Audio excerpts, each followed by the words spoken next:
So in this video, I will only tell you about the sagittal corneal curvature map, different shapes, because most of us get very much confused about these shapes and what this actually shape indicates. So that's why it will be a very short video where I will give you a quite bit update on the shapes properly. Okay, so let's start.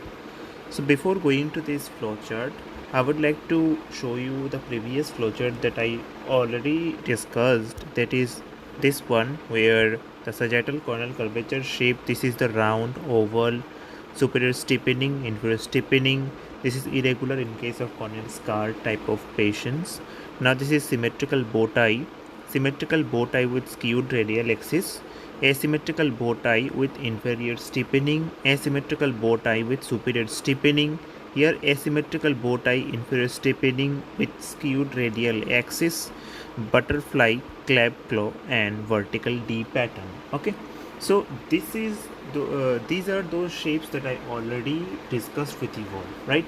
So today I will discuss about these shapes where I will specifically discuss with you about the regular astigmatism and irregular astigmatism and how these shapes are telling you that. Here you can see PSBT, here OSBT. So PSBT stands for prolate symmetrical bow tie, okay, and OSBT stands for oblate symmetrical bow tie pattern. So what is this prolate shape or prolate cornea? So prolate cornea means just understand that the central corneal curvature is getting more steeper than the periphery. So at that time the cornea become prolate shape. But when the reverse condition is going on, where the central corneal curvature is quite flatter and peripheral is getting steeper, so at that time you will say that that cornea is an oblate shape. So let me give you an example. Like suppose in case of refractive surgery patients, right, you are correcting the myopic patients by performing LASIK or PRK, anything. So in case of myopic patients, by using the excimer laser, you will make the central cornea quite flatter, so that the light rays that was previously getting focused in front of the retina will get focused on the retina, because flat cornea will have shifted focusing point backward. So that's why the myopic cornea will turn to what to say oblate shape.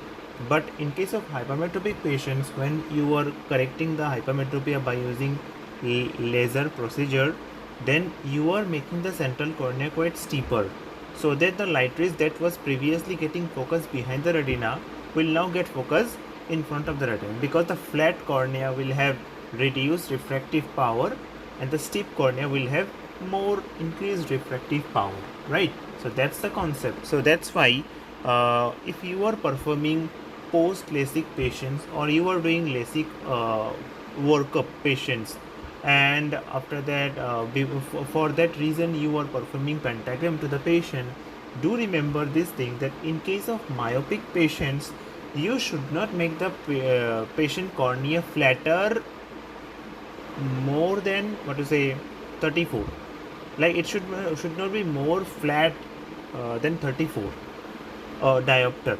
And in case of hypermetropic patient, you should not make the cornea steeper more than what to say 48. So if you make in case of hypermetropic patient make the cornea more steeper than 48, it will lead to some kind of unwanted aberrations also, as well as the upper limit of corneal stiffness is, in case of Pentacam, it is 47.20. So you are exceeding that limit, that can lead to what to say post LASIK ectasia. So that's why remember this thing very nicely. So that I want to tell you that prolate means the central cornea is having more refractive power than the periphery, and oblate cornea having the central cornea having less refractive power than the periphery. So in case of this PSBT, there is prolate symmetrical bow tie pattern, here prolate asymmetrical bow tie pattern. So in case of bow tie pattern, whenever you are seeing a bow tie pattern, it is indicating that the patient is having regular astigmatism.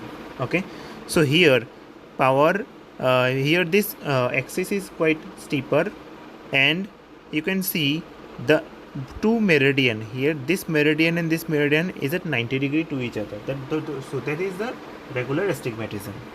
And in this picture you can see that there is skewness is there.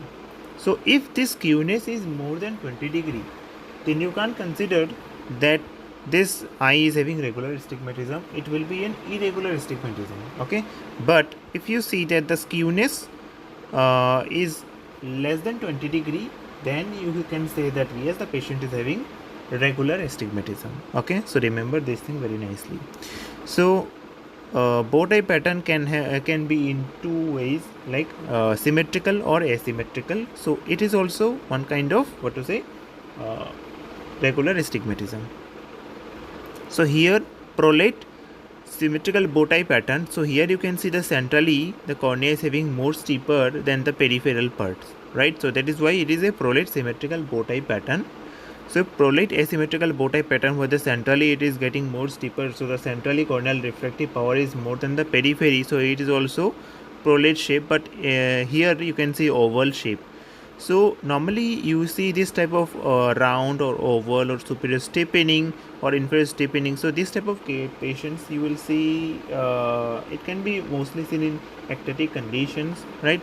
Normally also this type of patients are quite very common, but if you see thinning less than 470 micron, as well as the corneal keratometry value is more than 47.20, so it is something quite telling you that the patient is having corneal ectatic condition like keratoconus or PMCD, TMCD, where in my last video on keratoconus I told you that it is having three parts, right? Three types of keratoconus. There is nipple cone keratoconus, shaggy cone keratoconus, and keratoglobus. So nipple cone keratoconus will have localized corneal corneal thinning or steepness is there, right? So there is quite more dangerous type of corneal ectatic condition. And shagging cone keratoconus or oval cone keratoconus. So here the cone will be displayed in peripheral part like that. Okay, and in case of keratoconus, overall corneal thinning will be there.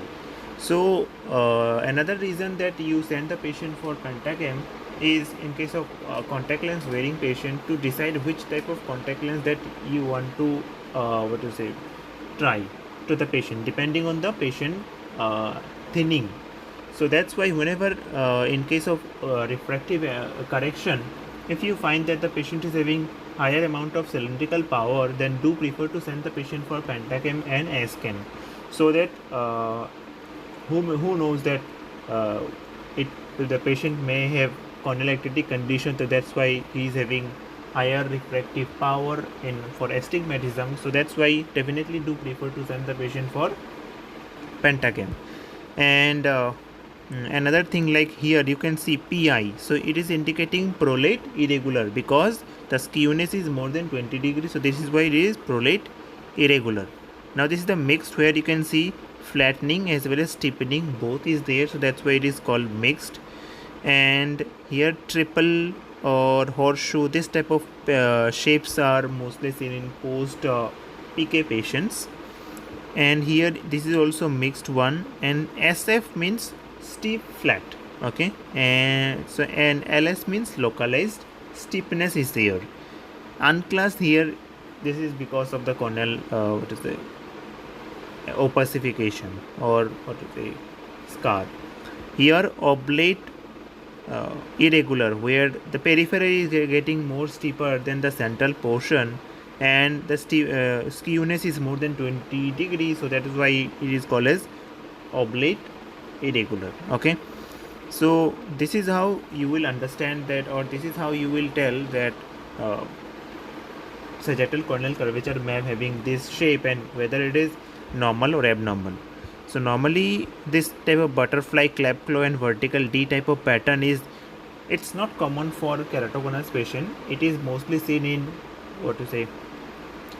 PMCD, pellucid marginal corneal degeneration, where you will see kissing dove pattern, something like that. Okay, so that's all friends. Thanks for watching, and please don't forget to like my video, subscribe to my channel. I hope this video helped you to quite bit understanding about the sagittal corneal curvature map shapes properly, and also it's a quite small discussion on Pentacam sagittal map or curvature shapes. Okay, thank you so much.